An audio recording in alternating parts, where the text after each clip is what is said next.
Hey guys, this is Justin. And Joy. And we've got a great episode in store for you today. After sending off 2 kids to college, we have 2 new babies. And we're not talking about kids, so you have to tune in to hear what we have to say. It's going to be a great episode.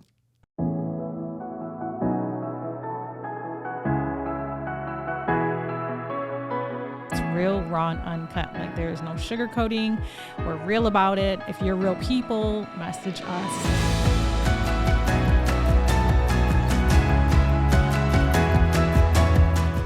Raw and uncut. What's up, everybody? Welcome back to another episode of Real, Raw, and Uncut. This is Justin. Hey, and Joy. We're excited to be back here with you guys again today. Guys, if you're loving the show, do us a favor. Go ahead and hit the subscribe button here on YouTube or your favorite podcast platform. And if you're really loving the show, go ahead and leave Joy and I a 5-star review. Feel free to reach out to us. We love hearing from you and your feedback. We always appreciate that. We've got a great episode in store for you today, but before we get into that, I do want to remind you that this episode is brought to you by our friends over at Nextdoor Lending. Nextdoor Lending is a team of professionals that believe everyone should be treated as if they live next door. The founders and team members have more than 150 years of combined loan experience, helping clients all over the country choose the best loan program to help you accomplish your goals. Nextdoor Lending is currently licensed in over 26 states and has a team of over 100 loan officers specializing in helping you get the best rate and terms. And so whether you're looking to refinance your home or you're looking to purchase your next home, call my friends over at Nextdoor Lending today at 888-885-3667 or visit their website at nextdoorlending.com. Yes. What's up, Joy? What's down, Justin? I'm actually Justin, I'm on the ground right now recording because my back is hurting, so we're trying something new here. Yeah, he just made his own chair. I'm not actually shorter than normal. He's not a dwarf. I'm not a dwarf. He's just standing on his knees or whatever. Yeah. Sitting on your knees. Yep. We got an exciting episode in store for you today. Joy and I recently got into buying and flipping homes, and we recently purchased 2 homes, pretty much back to back. And so, Joy, yes, it's very nerve-wracking. Let me tell you something about getting out of your comfort zone. Okay. Go ahead. He's like, let's buy these houses. I'm like, let's not. Like, things can go wrong. My mind immediately goes to like, what wrong could happen? But then I've learned over the years to entertain his ideas and be confident and speak life over it. And like, let's do it. Like, we're going to just either fail or we're going to learn, or it's going to go great and on to the next. And either one is okay. Yes. Obviously, we want to win and we want to succeed and right. move on to the next one, but also there's learning along the way. Right. And so that's okay because that makes you better, right? Yes.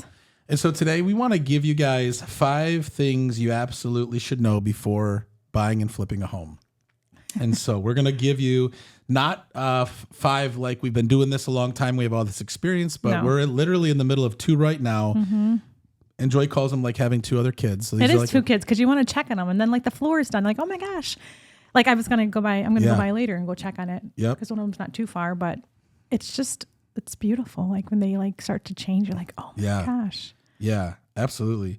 But we've been around the industry, obviously, and we've actually partnered with people in the past where we flipped homes where we were kind of like, bring the deal to the table. They do the construction, they put up the money. Mm-hmm. So these are our first 2 that we've actually done on our own.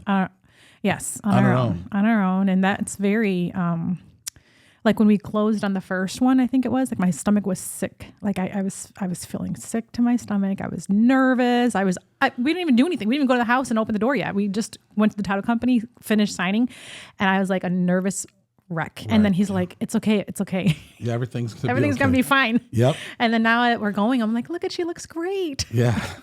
We got to sell this thing in like 30 days. It needs to be done. Yeah. So 5 things you should know before buying and flipping a home. Number 1 is use other people's money. Don't use your own money. And I actually heard this also at a conference that I was at not too long ago, but I've heard this all, over the years being in the real estate industry, especially around investors, is they say OPM, other people's money. And the reason why you want to use somebody else's money is so you don't tie up your money.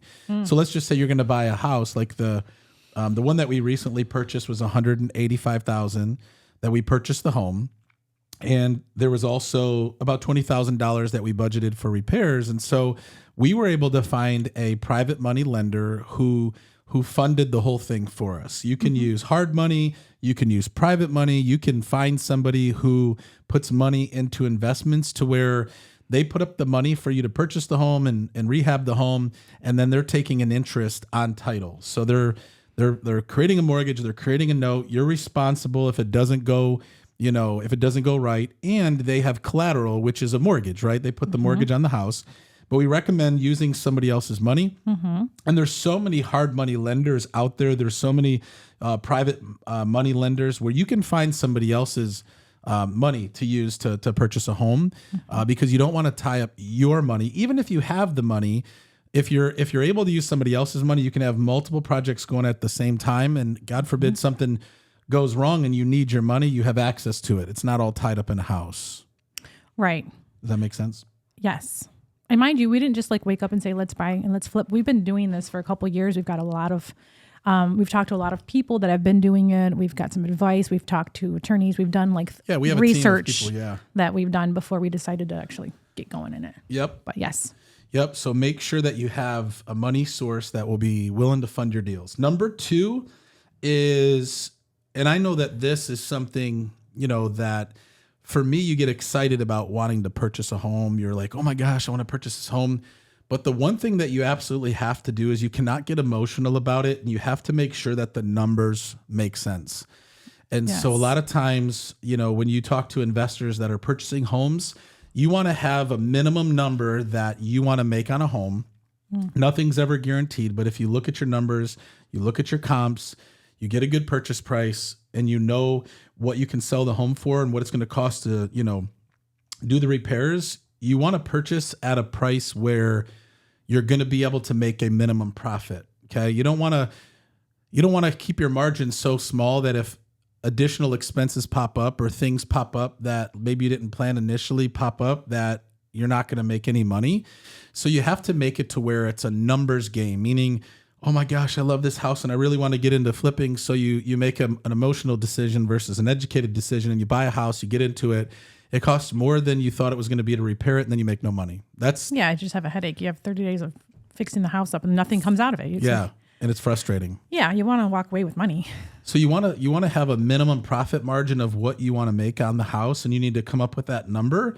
I would say, for us, like if we can make $20,000 to $25,000 minimum on a house after everything's paid out, your expenses, your repairs, your commissions, all of those things, that's a pretty good win, especially if you're not using your own money, right? Right. You just got the deal, and then somebody funds it, and then there goes $25,000. Yep. So that's number 2. Number 3 is you have to make sure that, and this is what I did with both of these houses, is when you go under contract, you have to give yourself enough time to figure out what it's going to cost to do the repairs. And so for Joy and I, since we're just getting started, and if you're going to be just getting started, you may not be able to just walk through a home and say, this is going to cost this, this is going to cost this, this is going to cost this.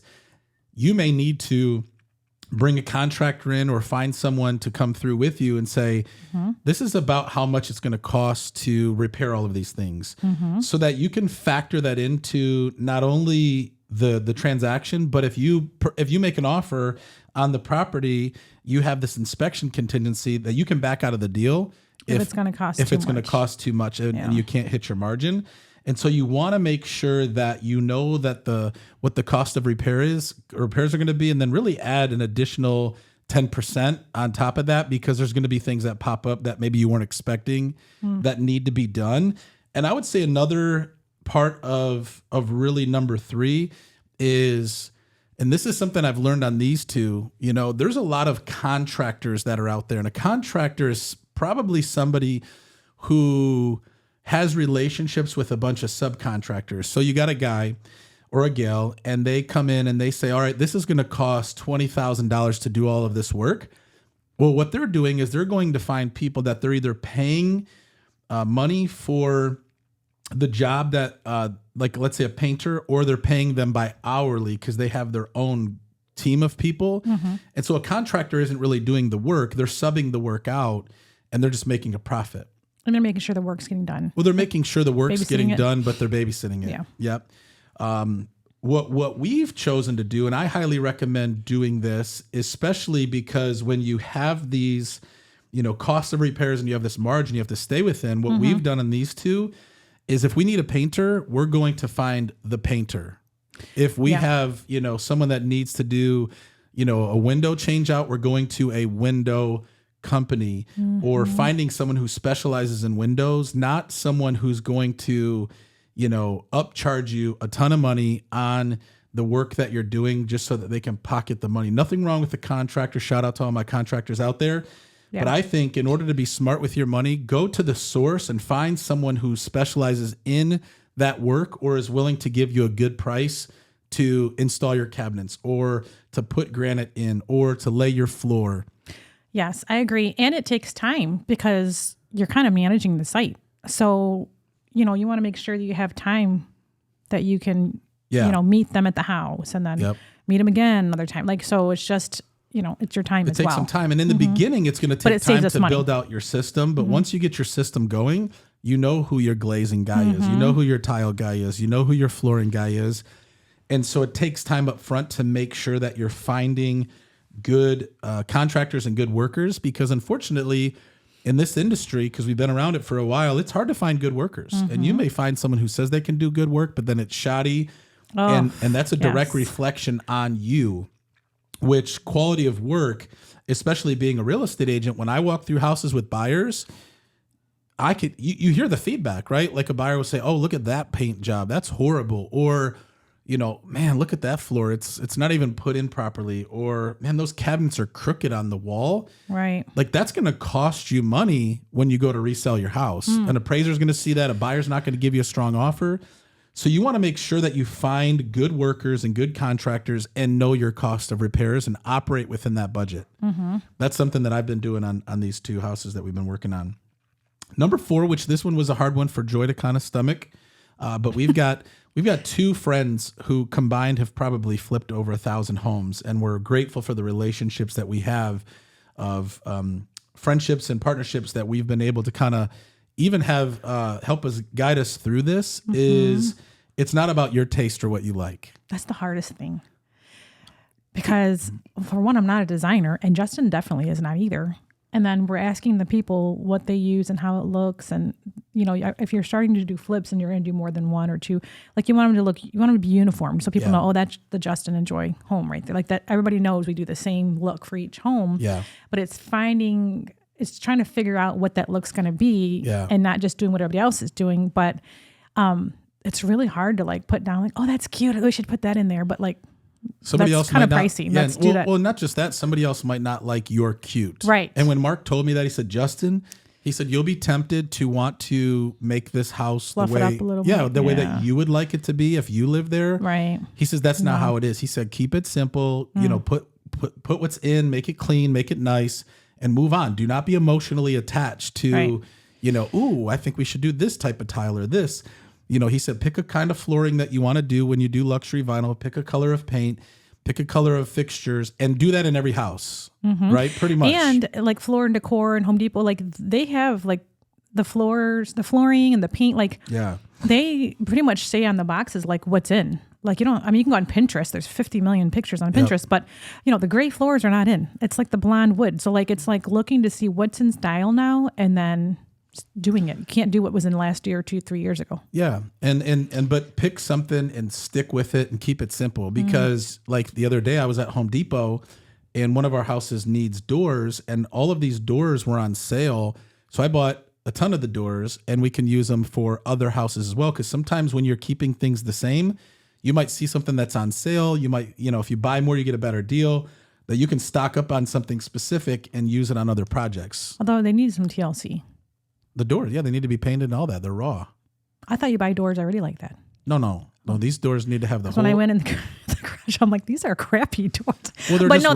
they need to be painted. I didn't know you have to buy doors. I thought they come like that, but that's custom doors, I guess. Yeah. Yeah. And you want to, again, going back to keeping your margin in place, you got to buy the, cheaper stuff. And then, you don't want to buy it finished. You can finish it yourself and save a lot of money. Okay. Yep. Good. So that's number 4. And then number 5, well, actually on a side note, going back to, good contractors, cost of repairs, go open a pro account at Floor and Decor and go open a pro account at either Home Depots and Lowe's if you're going to be buying stuff, because you get points for stuff that you buy, and then they give you coupons and money off and all this stuff. And it's definitely something that you want to do, is to take advantage of those options. They even give you like 5 free samples each day. So literally I was laughing at Floor and Decor. So when we were there, because the one bathroom needs like 3 new tiles in there. They're cracked and messed up. And the lady's like, well, you remember, you get 5 free samples each day. You can come in. You can't redo your bathroom and come and get all these free things, but take the 5. But technically, you could, though. You could show up and she's like, take your 5 and go, and it's free. Yeah, because I thought we were going to have to buy the tiles, even though they were cheap. They were like 22 cents a piece. Yeah. She's like, take your samples. But you get 5 free. So we're like, wow, we didn't even have to pay for the tiles that need to be replaced in the bathroom. It's pretty cool. I was laughing. And they gave us a nice bucket of all these goodies, and like really, I was surprised on that. And they gave you a $100 gift card. Yeah, $100 gift card. I should have used that yesterday. I'm sure we'll use it for for the other house. Yeah. Yep. All right. And then number 5 is set a date that you want to be on the market. And I would say from start to finish, from the time you close till the time you put it on the market, 30 days. So you want to be on the market in 30 days after you buy the house. Have your work done. And again, not that it's always going to go this way, but you have to have a target date. So what are your thoughts on a home that's being listed in the winter? Probably wait till spring? No, absolutely not, because people are always going to buy homes. Yeah. Yeah. I mean, you don't stop and wait. There's always going to be home sales. And so you want to take that into consideration. Okay. Yeah. Yeah. But definitely have a goal and a game plan that once you close, have everything lined up, and I've actually got a cool checklist too. If you want to reach out on the checklist. I didn't know about this checklist. Yeah, I got it the other day. It's really good. And it's really great to kind of show you the flow of what needs to happen first all the way till the time that you're done. Like who goes in first, what happens second, who does third. Yeah. And we're actually cute. Yeah, it's nice. And so if you want that from Joy and I, feel free to shoot us a message on social media. You can find me and Joy on Instagram or Facebook, or you can shoot us an email, justin@justin4team.com, joy@justin4team.com, and we'll definitely send that to you. And if you are local here in Metro Detroit and you come across any homes that would be a good opportunity to invest in or to flip, and you've got a good deal, you're a wholesaler, or you even have a home that you want to sell just as a cash sale, hit us up. We'll take a look at it. And if we don't buy it, we definitely know other investors that will. Mm-hmm. So that's it, guys. If you're considering flipping a home, buying a home and flipping it, these are the 5 things that you should know. Number 1, use other people's money. Number 2, make sure your purchase price and your margins create profit for you. Number 3, make sure you know your cost of repairs and find good contractors or workers to get the work done. Number 4, it's not about your taste or what you like. Find out what's in and what's selling in your area. Go with that. Keep it simple. Don't attach yourself emotionally. And number 5, from start to finish, set a goal to be done and on the market in 30 days. Anything else, Joy? I don't have, you hit everything. I'm happy that I'm excited. And we sent off 2 kids to college and we gained 2 more kids, but they're in the form of a house. And that's what I feel like. No, it's cool. That's good. I'm excited. Yeah, it's good. We're excited about it. And if we can help you or connect with you just on our learning experience, we will let you know. And be on the lookout soon on social media for the finished projects. We're excited because both of these houses needed a ton of work, but we're excited to make them look, make houses great again, right?